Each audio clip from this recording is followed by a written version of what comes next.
थी बेटी। एक छोटे से गांव में एक लड़की रहती थी। उसका नाम प्रीति था। प्रीति की माँ नहीं थी। उसके पिता ने उसे पाल पोस कर बड़ा किया था। उसके पिता ने उसे बहुत कोशिश की अच्छे संस्कार देने की, लेकिन फिर भी प्रीति में कुछ ना कुछ कमी रह ही गई। वो बिना कुछ सोचे समझे किसी को कुछ भी बोल देती है। उसके बात करने का बर्ताव भी काफी अलग है। प्रीति बड़ी हो चुकी है, तो प्रीति के पिता सोचते हैं कि अब उसकी शादी कर देनी चाहिए। लेकिन हर कोई बिन माँ की लड़की सुनकर प्रीति के लिए मना कर देता था।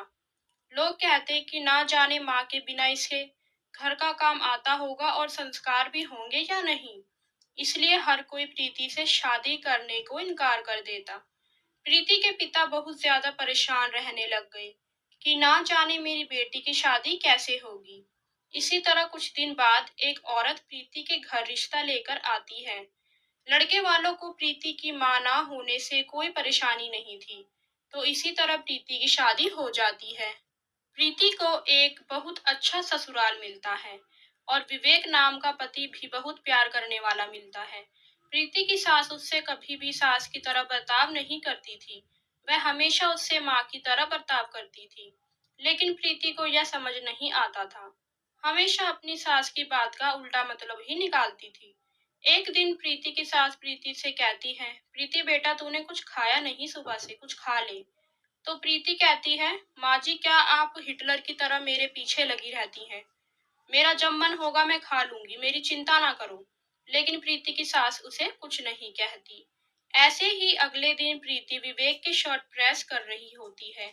तो प्रीति की सास प्रीति से कहती है कि अरे प्रीति बेटा ये कैसे प्रेस कर रही है, इसमें काफी सलवटें आ रही हैं। प्रीति कहती है आप खुद ही क्यों नहीं कर देती फिर, पता नहीं क्यों मुझे हर काम में टोकती रहती हैं। प्रीति को ऐसे कहते हुए विवेक सुन लेता है और कहता है यह तुम किस तरीके से मेरी माँ से बात कर रही हो। तो प्रीति कहती है लो आ गया माँ का वकील, और वहां शर्ट फेंक कर चली जाती है। तो विवेक कमरे में जाकर उसे समझाता है कि आइंदा तुमने मेरी माँ से इस तरीके से बात की तो मुझसे बुरा कोई नहीं होगा। लेकिन प्रीति को कुछ समझ नहीं आता। अगले दिन प्रीति की सास प्रीति से कहती है कि प्रीति बेटा मैं खाना बना लेती हूँ, तू कपड़े धो दे। प्रीति कहती है माँ जी मुझे मेरी फ्रेंड के साथ बाहर जाना है घूमने, आप ही धो लीजिए और आप ही खाना बना लीजिए। तो प्रीति की सास कहती है अरे बेटा तो मुझे एक बार बता तो देती। तो प्रीति कहती है अब क्या मुझे हर काम आपको पूछकर करना पड़ेगा।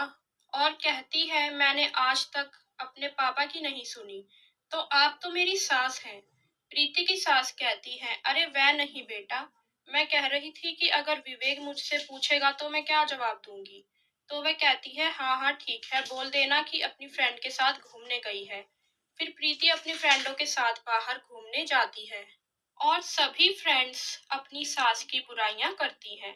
तो प्रीति की एक फ्रेंड कहती है कि क्या बात है प्रीति तू अपनी सास की बुराई नहीं कर रही।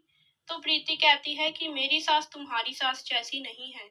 वह मेरा बहुत ख्याल रखती है, मुझे कोई काम नहीं करने देती, मुझे टाइम पर खाना देती है। तो प्रीति की सहेलियां कहती हैं अच्छा तो तेरी सास तो तेरी माँ जैसी है। तो प्रीति कहती है क्या, माँ जैसी, माँ ऐसी होती है क्या। प्रीति की फ्रेंड कहती है हाँ, मेरी माँ तो ऐसी ही है। प्रीति पूरा दिन यही सोचती रहती है कि मेरी सास कितनी अच्छी है और मेरा बर्ताव उनके लिए कितना बुरा है।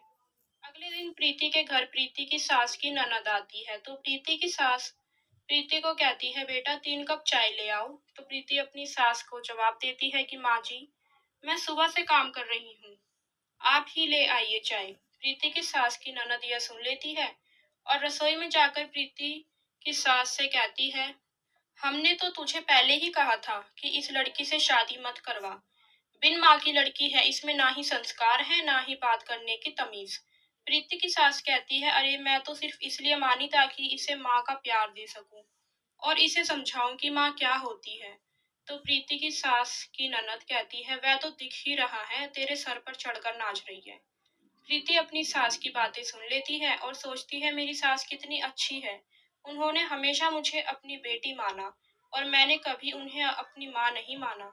अगले दिन प्रीति के पिता उसके घर आते हैं प्रीति की सास से कहते हैं कि मेरी बेटी आपको ज्यादा परेशान तो नहीं करती ना। तो प्रीति की सास कहती है, अरे नहीं भाई साहब, आपकी बेटी मेरी बेटी है। मैं इसका ख्याल बिल्कुल माँ की तरह रखती हूँ, चाहे तो पूछ लीजिए। फिर प्रीति के पिताजी कहते हैं, बहन जी पूछना क्या है, उसके चेहरे की चमक ही बता रही है कि यह कितनी खुश है यहाँ। फिर प्रीति कहती है, हाँ पापा, मुझे ऐसा लगता ही नहीं कि यह मेरी सास है, मुझे ऐसा लगता है कि यह मेरी माँ है।